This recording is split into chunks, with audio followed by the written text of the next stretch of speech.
दोस्तों M Santoshi education high species में आपका स्वागत है। आज हम देखेंगे खिलाफत और असहयोग आंदोलन से संबंधित क्वेश्चन को देखेंगे और उनकी कुछ फैक्ट हैं को देखेंगे। ये सभी एग्जाम के लिए इंपॉर्टेंट है, जिसमें आपका हिस्ट्री से पोर्शन आते हैं और इंपॉर्टेंट क्वेश्चन ले गए हैं। तो चलिए शुरू करते हैं। चैनल पर नए हैं सब्सक्राइब जरूर कर लीजिएगा और वीडियो को लाइक करना बिल्कुल न भूलें। भारत में चलाए गए खिलाफत आंदोलन का प्रमुख कारण क्या था? जो खिलाफत आंदोलन चलाया गया था तो उसमें प्रमुख कारण उसका क्या था? तुर्की में जो खलीफा पद था उसको इंग्लैंड द्वारा समाप्त कर दिया गया था। ठीक है, तुर्की में जो खलीफा पद था उसको इंग्लैंड की महारानी के द्वारा समाप्त कर दिया गया था। तो ये एक प्रमुख कारण था। ठीक है, पीडीएफ के लिए टेलीग्राम से जुड़ सकते हैं। ठीक है, वहाँ से मिल जाएगी। नेक्स्ट क्या है? वर्ष 1919 में दिल्ली में आयोजित अखिल भारतीय खिलाफत कमेटी की अध्यक्षता किसके द्वारा किया गया था? तो ये महात्मा गांधी के द्वारा किया था। ठीक है, एमजी गांधी के द्वारा किया गया था। वर्ष 1920 में इलाहाबाद में आयोजित सम्मेलन के दौरान खिलाफत समिति के द्वारा गांधी जी को असहयोग आंदोलन प्रारंभ करने का अनुरोध किया था। ठीक है, उसके बाद नेक्स्ट क्या है? खिलाफत आंदोलन के प्रमुख नेता कौन से थे? तो कौन थे? शौकत अली थे और मोहम्मद अली जिन्ना थे। ठीक है, तो खिलाफत आंदोलन के प्रमुख नेता कौन थे? शौकत अली और मोहम्मद अली जिन्ना थे। भारतीय राष्ट्रीय कांग्रेस ने पहला अधिवेशन किस वर्ष प्रारंभ किया था? तो 1920 में होता है। कब होता है? 1920 में होता है। वर्ष 1920 के नागपुर अधिवेशन में असहयोग आंदोलन के प्रस्ताव को किसने प्रस्तावित किया था? तो C.R. दास ने किया था। किसने किया था? C.R. दास ने किया था। असहयोग आंदोलन के दौरान किस भारतीय व्यक्ति ने अपनी वकालत को छोड़ दिया था? वो चित्तरंजन दास ने छोड़ दिया था। स्वराज का नारा गांधी जी ने कब दिया था? स्वराज का नारा गांधी जी कब दिया? असहयोग आंदोलन के समय दिया गया था। ये स्वराज हमारा जन्मसिद्ध अधिकार है, तो ये असहयोग आंदोलन के द्वारा दिया गया था। वर्ष 1921 और 22 में असहयोग आंदोलन का मुख्य परिणाम क्या हुए थे? इसमें मुख्य परिणाम ये हुआ था कि जो हिंदू और मुस्लिम हैं उनकी एकता दिखी थी इसमें। ठीक है, तो एकता इसका मुख्य परिणाम निकल के आया।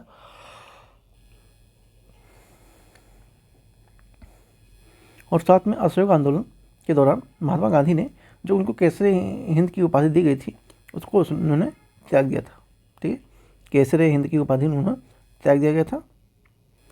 महात्मा गांधी द्वारा चलाया गया प्रथम जन आंदोलन कौन सा था? ठीक है, और first mass movement Gandhi ji के द्वारा किसको जाना जाता है? तो ये असहयोग आंदोलन को ही कहते हैं। ठीक है, असहयोग आंदोलन के दौरान विदेशी वस्त्रों को जलाए जाने पर किसने महात्मा गांधी को लिखा कि यह निष्ठुर बर्बादी है? तो ये रविंद्रनाथ टैगोर ने बोला था महात्मा गांधी को ये बर्बादी है। कि एक्चुअली में होता क्या है? चौरी चौरा कांड जो कि 4 फरवरी 1922 को गोरखपुर जिले में होता है और इसके कारण गांधी जी ने असहयोग आंदोलन को वापस ले लिया था। इसमें क्या हुआ था 4 फरवरी 1922 को कि चौरी चौरा कांड जो घटना होती है वहाँ पे क्या होता है पुलिस चौकी है जिसमें अंग्रेजी सिपाही हुआ करते थे और जो भीड़ थी उसके द्वारा उसको जला दिया गया था। उसमें 22 से 23 पुलिसकर्मी जिंदा जल के मारे गए थे। ठीक है, तो इसलिए गांधी जी ने ये आंदोलन वापस ले लिया था। चौरी चौरा जब घटना हुई उस समय जो महात्मा गांधी थे वो कहाँ पे थे? तो बरदौली में थे। कहाँ थे? बरदौली में है। असहयोग आंदोलन समाप्त कब होता है? तो ये 1922 में होता है, जैसे कि मैंने यहाँ बताया अभी। गांधी जी के असहयोग आंदोलन से असहमति जताते हुए किसने कांग्रेस को त्यागपत्र दे दिया था? तो ये मोहम्मद अली जिन्ना, एनी बेसेंट और बिपिन चंद्रपाल, इन्होंने त्यागपत्र दे दिया था। चलिए हुआ क्या कि जो असहयोग आंदोलन हुआ तो उस दौरान जो मोतीलाल नेहरू, C.R. दास, श्री राजगोपालचारी, वल्लभ भाई पटेल, अशरफ अली और टी प्रकाशन व राजेंद्र प्रसाद जैसे कुछ वकीलों ने अपनी वकालत भी साथ में छोड़ दी थी क्योंकि सब लोग गांधी जी से नाराज थे। उसके बाद देखते हैं स्वराज पार्टी और लाहौर कांग्रेस का लाहौर जो अधिवेशन है उससे कुछ क्वेश्चन को देख लेते हैं। तो स्वराज पार्टी की स्थापना कौन करता है? तो ये करते हैं, अभी हमने ऊपर भी देखा है, C.R. दास करते हैं और मोतीलाल नेहरू करते हैं। स्वराज पार्टी की स्थापना मार्च 1923 में होती है और CR दास इसके अध्यक्ष होते हैं और मोतीलाल नेहरू इसके महासचिव के रूप में चुने जाते हैं। स्वराज पार्टी के गठन के लिए किस कांग्रेस अध्यक्ष ने त्याग पत्र दे दिया था? स्वराज पार्टी का जब गठन हुआ उसके लिए किसने, कांग्रेस अध्यक्ष ने पद से त्याग पत्र दे दिया था। तो कौन थे वो? CR दास थे। देशबंधु के नाम से कौन प्रसिद्ध है? ठीक, देशबंधु के नाम से कौन प्रसिद्ध है? तो कौन है? चित्रेंद्र दास है। ठीक है, चित्रेंद्र दास है। स्वराज पार्टी का गठन किस आंदोलन की असफलता के कारण पश्चात हुआ? तो असहयोग आंदोलन के विफल होने के बाद स्वराज पार्टी का गठन होता है। नवंबर 1924 में महात्मा गांधी, CR दास, मोतीलाल नेहरू के मध्य एक महत्वपूर्ण समझौता हुआ जिसे किया जा रहा था, तो उसे गांधी दास पैक्ट के नाम से जानते हैं। क्या जानते हैं? गांधी दास पैक्ट के नाम से जानते हैं। ठीक है। वर्ष 1925 में विट्ठल भाई पटेल के सेंट्रल लेजिस्लेटिव असेंबली का प्रथम भारतीय अध्यक्ष चुना गया था। एक इम्पोर्टेंट फैक्ट है। दिसंबर 1929 में कांग्रेस के लाहौर अधिवेशन की अध्यक्षता किसके द्वारा की गई थी? तो ये जवाहरलाल नेहरू के द्वारा की गई थी।